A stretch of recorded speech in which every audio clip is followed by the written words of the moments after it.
વિશાલભાઈ card tricks વાળા આવી ગયા છે. ખાલી મજાક કરું છું. મારા કરતાં વધારે સારી તમને આવડે છે. આ તો તમે વિડીયો બનાવતા નથી, હું બનાવું છું એટલો ફરક. બાકી તમે બનાવવાનું ચાલુ કરો ને કાલથી તો મારા કરતાં વધારે વ્યૂઝ આવે તમારી પાસે, મારા કરતાં વધારે ફોલોઅર્સ હોય, રાઈટ?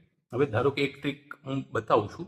હવે એમાં આગળ શું કરીએ તમને બતાવું. માની લો તમે સામેવાળાને કોઈ પણ કાર્ડ સિલેક્ટ કરવાનું કહો છે. માની લો અત્યારે હું રિવર્સ કેમેરામાં મને દેખાય તમે કયું સિલેક્ટ કરો. ધારો કે આ સિલેક્ટ કર્યું છે, કયું છે?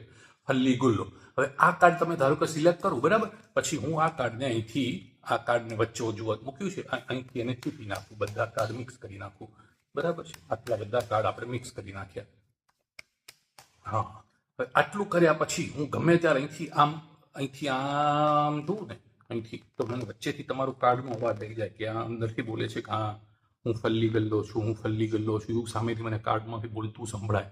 હવે હું આને અહીંથી આમ પકડી લઉં, અહીંથી આમ કટ કરીને મૂકી દઉં, બીજા કાર્ડ અહીંયા મૂકી દઉં. આટલું કટ કર્યા પછી હવે મેં જે આ પહેલો કટ આપ્યો હતો ને, એ કાર્ડ તમારું ફલ્લી ગુલ્લોથી જ કટ થાય છે. કેમ એવું થાય છે મને ખબર નથી પડતી. કારણ કે મેં અહીં આગળ અહીંથી આમ કર્યું ને તો અંદરથી ફલ્લી ગુલ્લો એ બોલતો હતો, પણ જેવું વચ્ચેથી કટ કર્યું તો એક્ઝેક્ટ ફલ્લી ગુલ્લાએ જ કટ થયું. પાછા બધા કાર્ડ અલગ અલગ છે, એ તો મેં તમને પહેલા બતાવ્યા. હવે આવું કેમ થયું એ તમારે મને કોમેન્ટમાં કહેવાનું કે આવું કેવી રીતે થયું.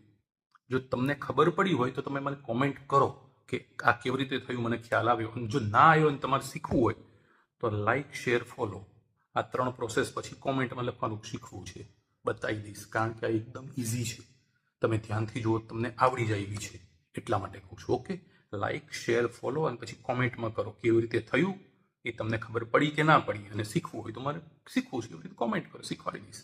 Thank you.